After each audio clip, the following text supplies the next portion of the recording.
right. Hi, everybody.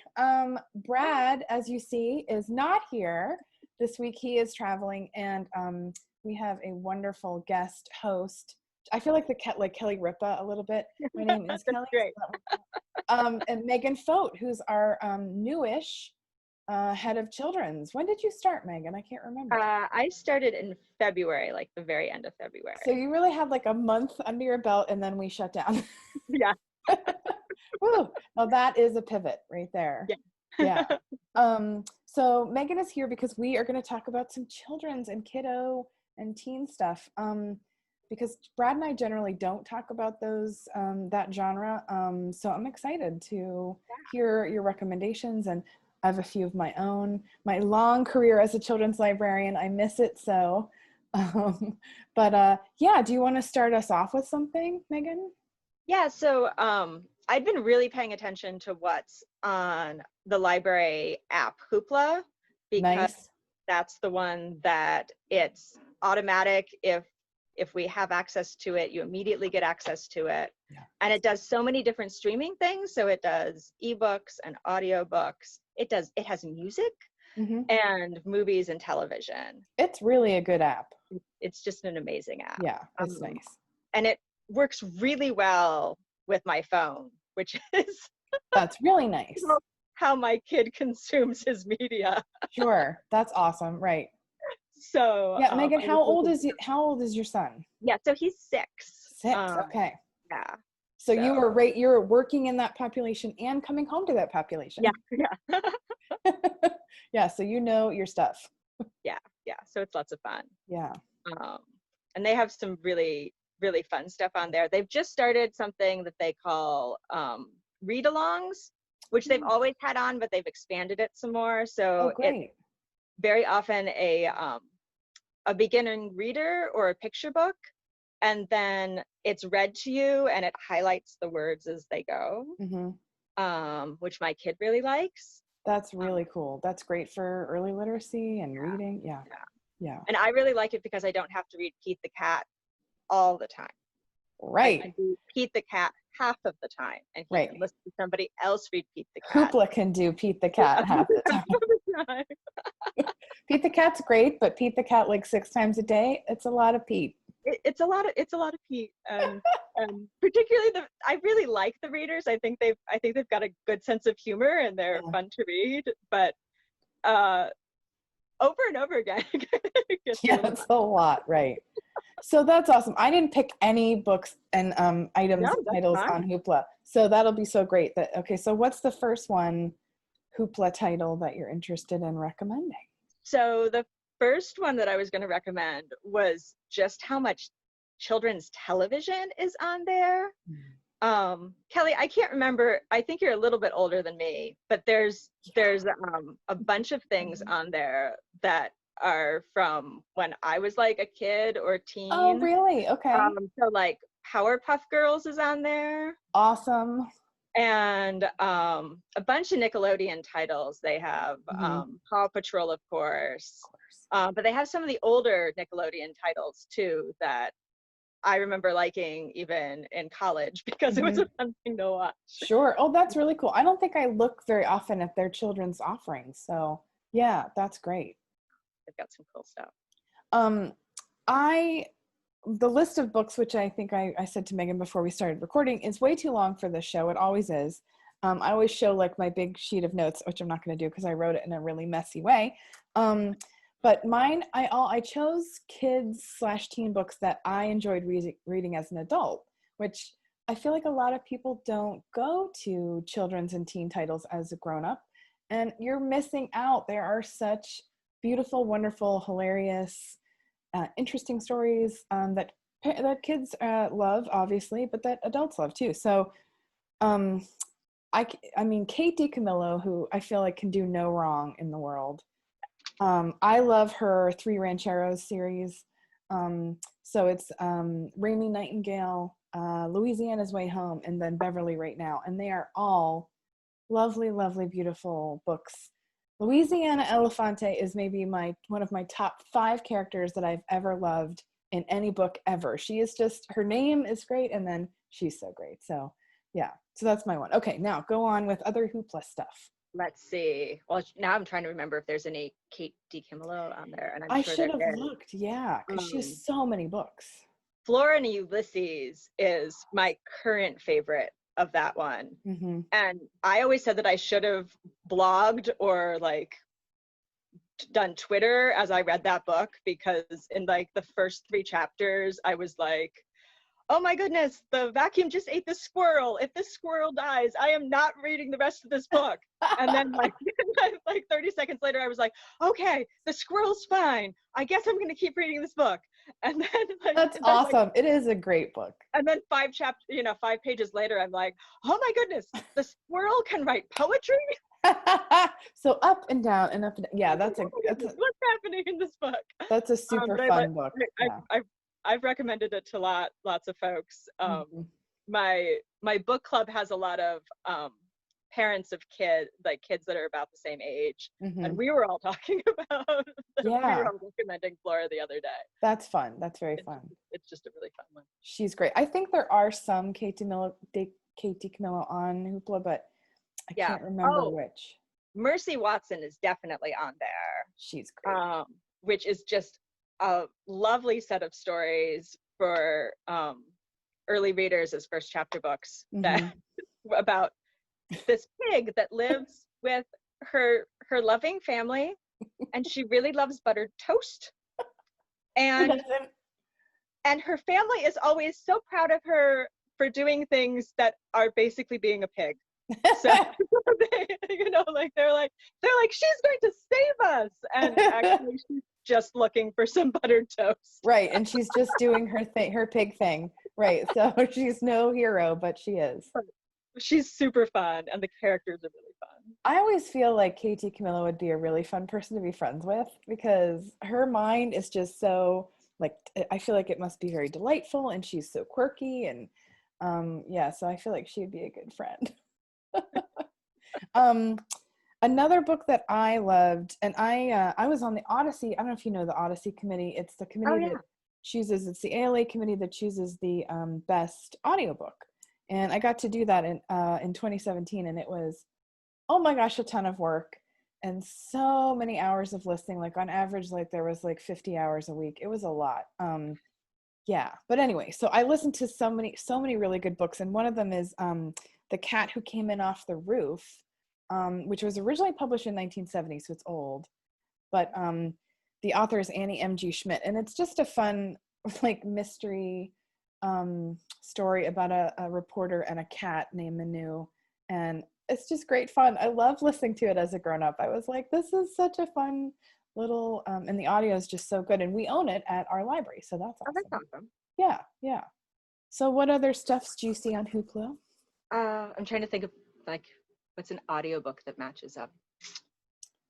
There are a lot of audiobooks. There are so many audiobooks, and one of my favorite things on Hoopla is to just kind of, I'll explain a process instead of explaining a book. So one of my favorite things to do on Hoopla is to just tell it audiobooks, and then pick a category or just pick children's and scroll through until I find something that looks interesting. Yeah.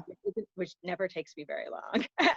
So it's like browsing on your phone. Yeah. And I was like, what haven't I read yet? What haven't I listened to yet? Yeah. And I have a little bit of a commute. It's like, I only count it from Squirrel Hill. So it's like 20 minutes from Squirrel Hill. Okay. So that's not bad. You can get a little bit in.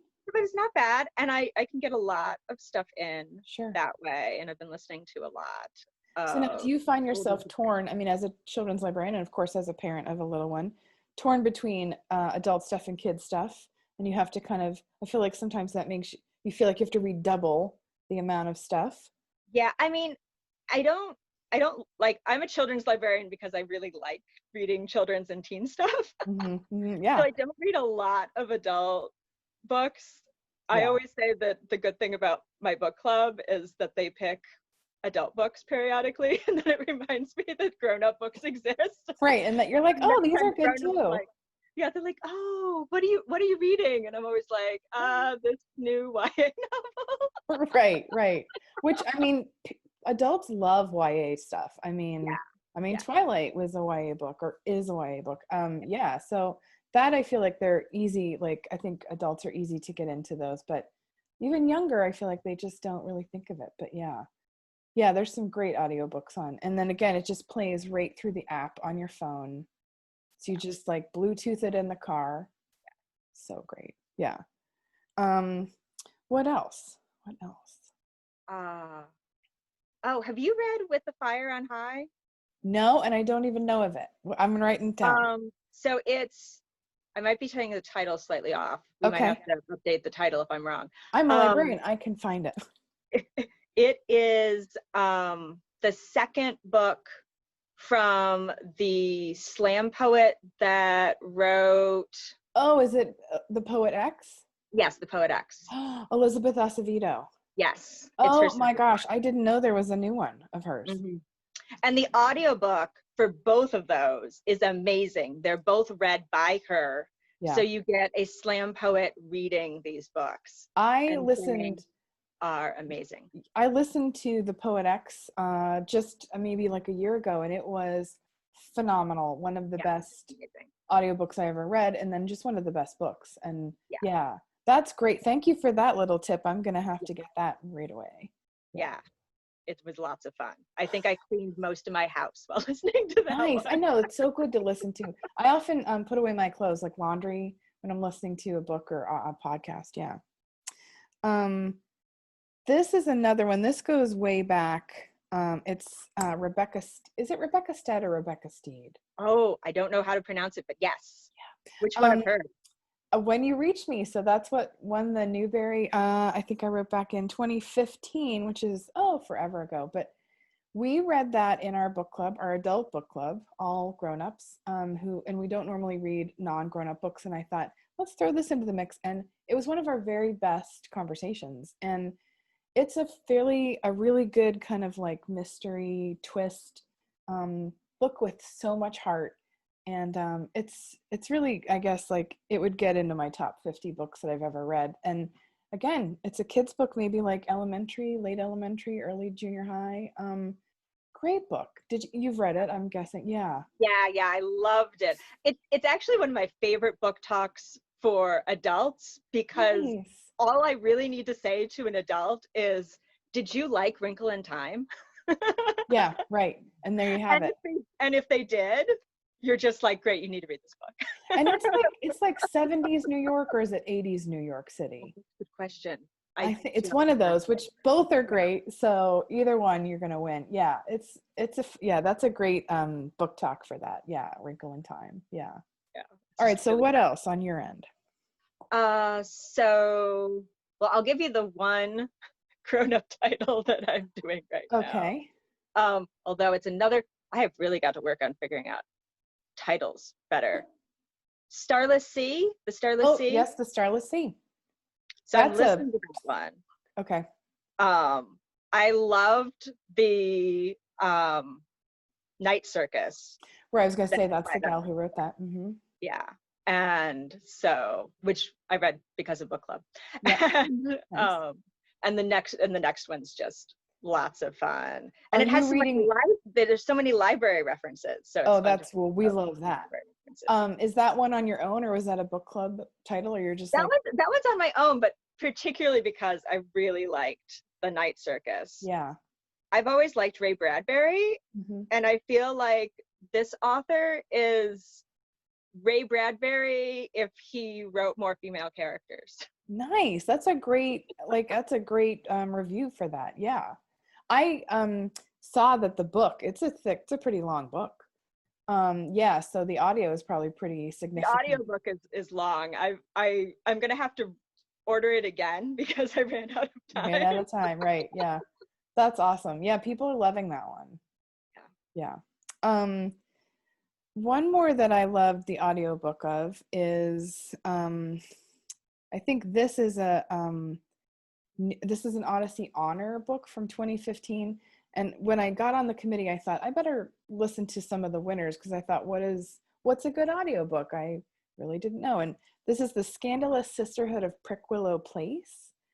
Do you know this one? No, but that's an amazing title. Isn't it? Right.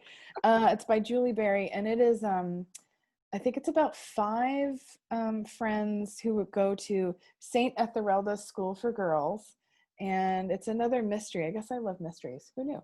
And another mystery of like some things that are going on in the school, and they're kind of trying to figure out what's going on. There's, a strange headmistress, of course.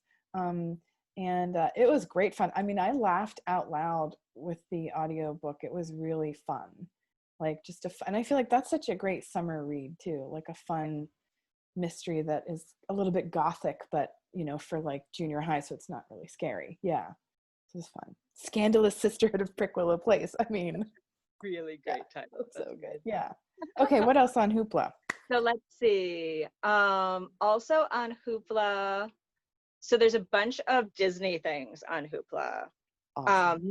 Not their like television or their movies, since they have their entire own thing for platform right. for them. That you pay for. Yes. But there's a lot of books on there, and we're so often folks are asking us for Disney titles, and we don't always have them in the library physically. Right. But Hoopla has just a really great collection on there, and they're always available, so you can go on and. So like, what would be some of the like I don't want to say mainstream Disney, but like the stuff that's done on Disney Plus, obviously. So like, what are some of the like series or titles that are in that? They just have lots of they're. You know how like there's lots of Disney readers and picture books that like tell you the whole story, and kids just love them because you can reread as many times as you want your favorite Disney princesses or your favorite Pixar characters. And there's all these spin-offs. I feel like and there's all the spin-offs, and so there's lots of stuff on there that you've got all of your Pixar Cars books, and which is great because a kid loves Moana or they love Cars, and they want every story about those characters on Earth. So that's really handy. It's nice to have another option for where to go for those. Right, I bet it is. Right, yeah.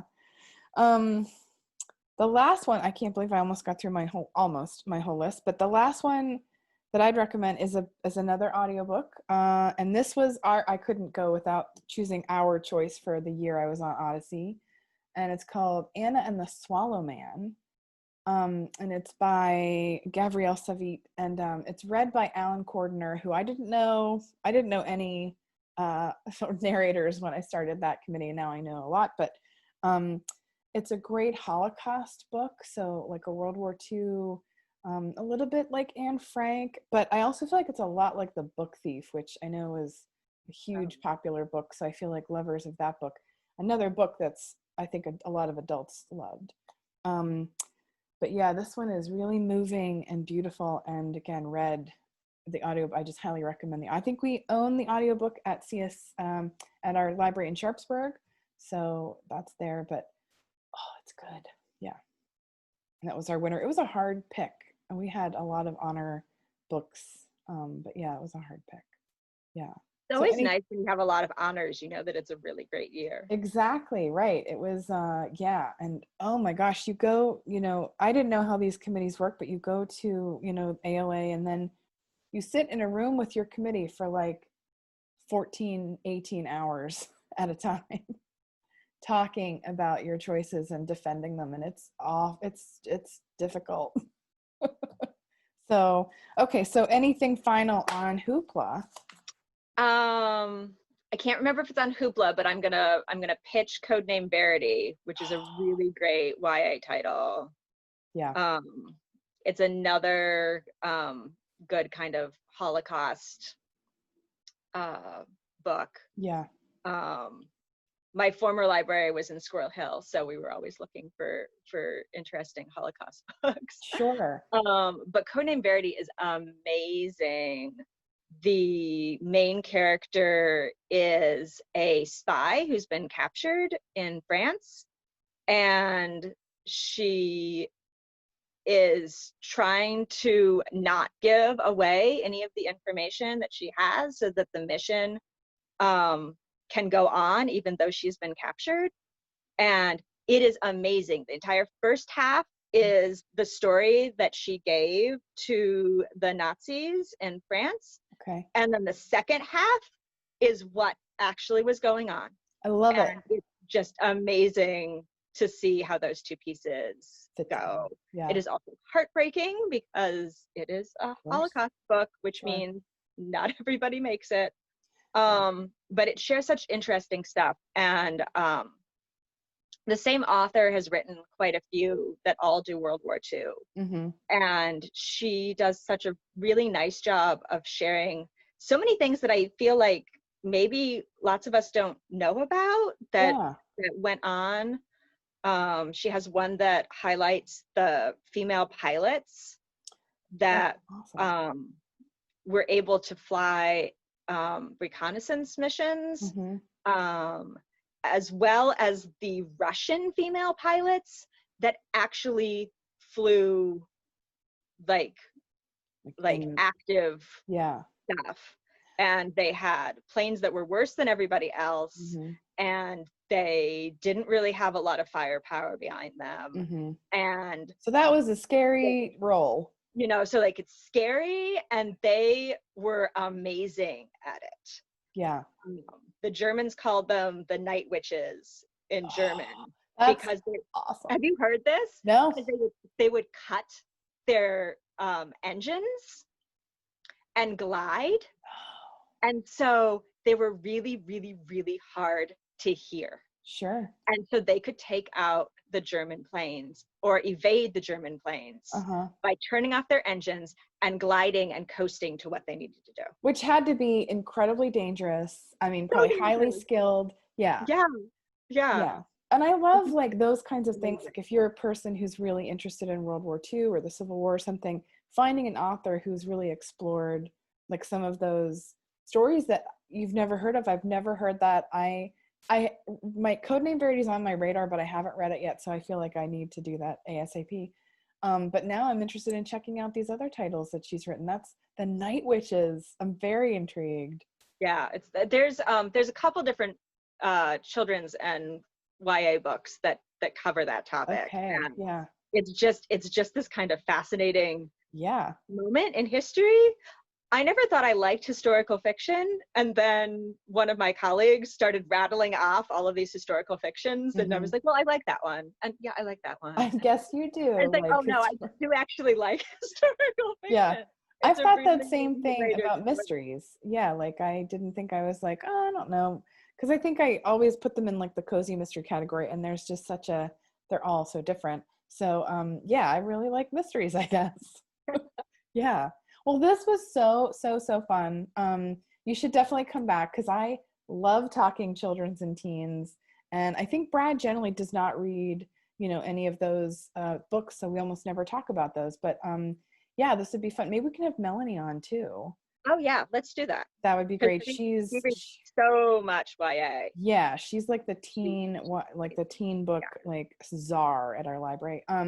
So thanks again for coming and doing this. And thanks everybody. We'll be back next week. I think next week we'll have Sarah to come and talk about science fiction and speculative fiction, which are again, not genres I really dabble in. So that'll be exciting. So yeah. So bye everybody. Thanks. Bye.